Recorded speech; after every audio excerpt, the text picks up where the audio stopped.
Hi, everyone. I'm Rebecca Cuddy. I'm the Institutional Repository Librarian at UNC Chapel Hill, and I'm the current Hyrax product owner. And I'm here with Daniel Pierce, who's a developer at Indiana University Bloomington and the acting Hyrax tech lead. So we are going to give you a brief update on Hyrax's support for Fedora and talk about our ongoing work to support Fedora 6. So in response to the last presentation, we don't technically support Fedora 6 yet, but we're working on it.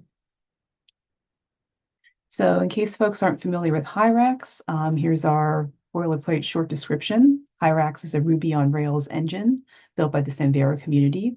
Hyrax provides a foundation for creating many different digital repository applications. I'll take over here from here for a couple slides. So hello everyone. So if folks aren't aware of what Hyrax is, just from what we've seen, I think it's been talked about a few times over past couple days. But Historically, Hyrax has used Fedora 4 as its repository storage in conjunction with a Solar index.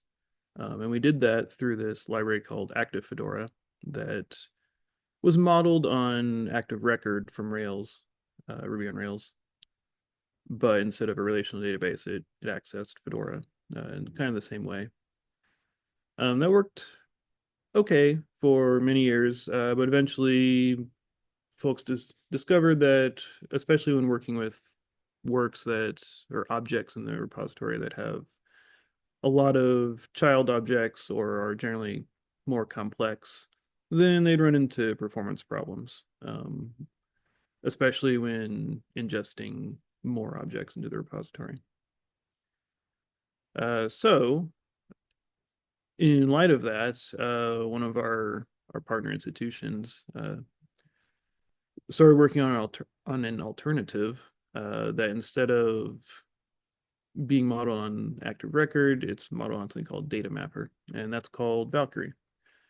So in Hyrax 5, we deprecated our use of Active Fedora in favor of moving towards using Valkyrie to access things. Next slide.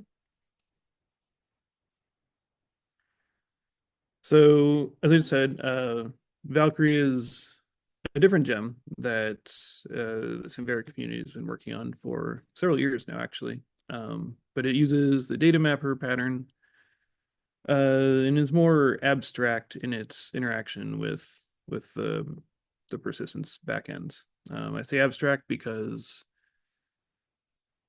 using Valkyrie, you have more control over when you're querying the backend or persisting things. Those are handled as two separate services or adapters. And it provides a lot more flexibility in what backends you're able to use. So Valkyrie comes with out-of-the-box support on the metadata adapter side for Fedora and Postgres. Solar is also listed, although that's meant more as in the same way that Hyrax has been using it as a kind of a secondary storage for faster queries. And it has support for building your own adapters.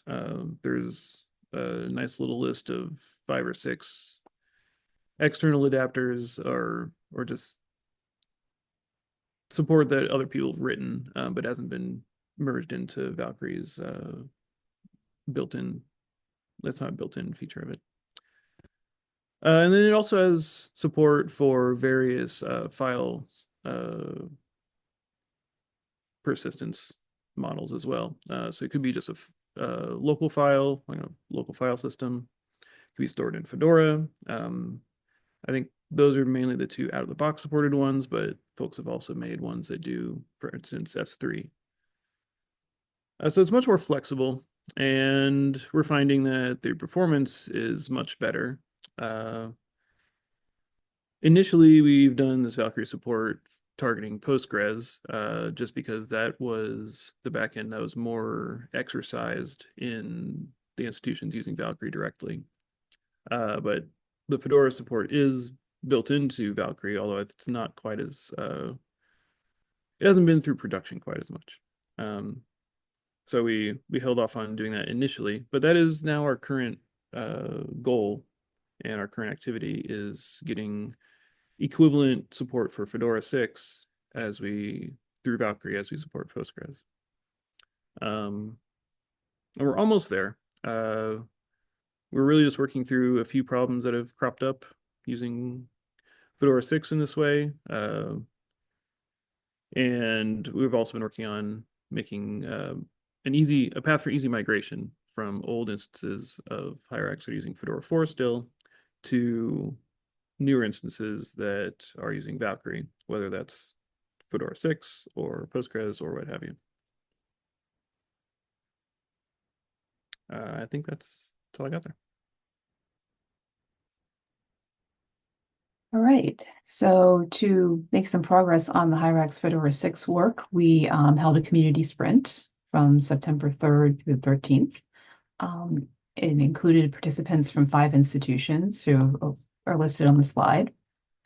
In the previous maintenance sprint, we had identified an issue with access controls that was really, really tricky to track down and was blocking QA testing. So a good chunk of our time on this community sprint was dedicated to tracing the error and fixing it. I do want to shout out to Randall Floyd at IU for spearheading this work. We did figure out that it turned out to be an issue with Valkyrie, so we're waiting on a Valkyrie release for it to be fixed. But we're really grateful for Randall for his effort on this. We also were able to complete feature testing QA on Hyrax Fedora 6. So if you're not familiar with QA testing in Hyrax, we have an extensive list of features that we test for every Hyrax release. And so we wanted to make sure that a Fedora 6 based system would also pass the same process that we go through for Fedora 4 and also for Postgres. We also were able to ticket out some remaining bugs. And we also made some progress on converting specs and tests to reference Valkyrized Hyrax on Fedora 6. But there's still some work to do there. So our next step are to complete those converted specs and tests in GitHub Actions and to address the remaining bugs. We also like to look more into performance. So during feature testing, we found that the collection types page took several minutes to load, and it also took a long time for users to be able to do actions on the page. So we'd like to look into that a little bit more. I do just want to plug a presentation by our friends at Emory, Emily Porter and Brad Watson, who presented yesterday and addressed performance testing. So if you're interested in learning more about performance testing in Hyrax, I encourage you to look at their presentation if you haven't already reviewed it. But once this is done, we'll be ready to release Hyrax 5.1 with those migration adapters that Daniel mentioned. And then we'd also like to convert one of our demo sites, which is currently called stable.newrax. May have to rethink our naming conventions for our demo sites, but we'd like to convert it to run Fedora 6 so that we can, show our progress to the community and so that folks can compare a Fedora 6 site with a Fedora 4 and Postgres site. This is not a blocker for release, so this is something we can do after we release Hyrax 5.1, but it's something we would really like to do, and it would also provide us with a common QA testing platform, which would help in future releases. So if you have any inclination to get involved and help us out, there are a few ways to do so. I did want to mention that there is a Hyrax Fedora 6 working group, which is in the Samvera community. There's a link to the Samvera wiki on these slides, and I'll post that to the Fedora Showcase page so you can get to it easily. But that working group is the place to go to get updates on this work.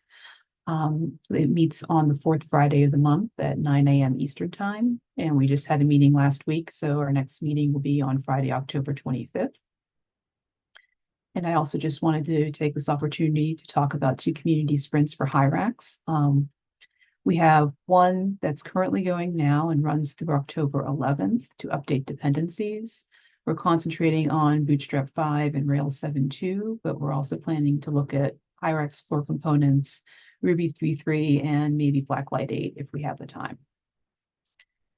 And then we have another community sprint that addresses web accessibility, and that will run from October 28th through November 8th.